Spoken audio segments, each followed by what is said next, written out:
കോട്ടപ്പാടം കല്ലടി Abdu Haji higher secondary സ്കൂളിൽ 75ാമത് republic ദിനം വൈവിധ്യമാർന്ന പരിപാടികളോടെ ആഘോഷിച്ചു.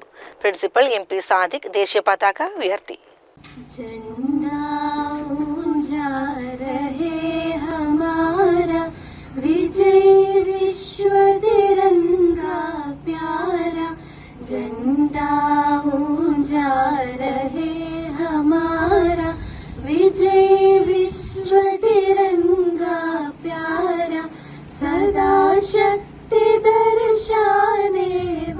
PTA president A. Muhammad Ali അധ്യക്ഷനായി. പ്രധാനാധ്യാപകൻ P. ശ്രീധരൻ റിപ്പബ്ലിക് ദിന സന്ദേശം നൽകി. മുൻ കരസേന ഹവിൽദാർ N. മധുസൂദനൻ മുഖ്യാതിഥിയായി. തുടർന്ന് ബാൻഡ് മേളത്തിന്റെ അകമ്പടിയോടെ NCC കേഡറ്റുകൾ, NSS വോളണ്ടിയർമാർ, scout and guides, junior red cross തുടങ്ങിയവരുടെ നേതൃത്വത്തിൽ ദേശീയോദ്ഗ്രഥന റാലിയും സംഘടിപ്പിച്ചു.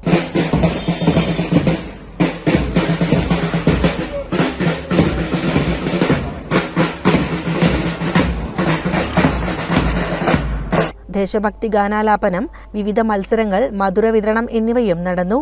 CCN ചത്തല്ലൂർ.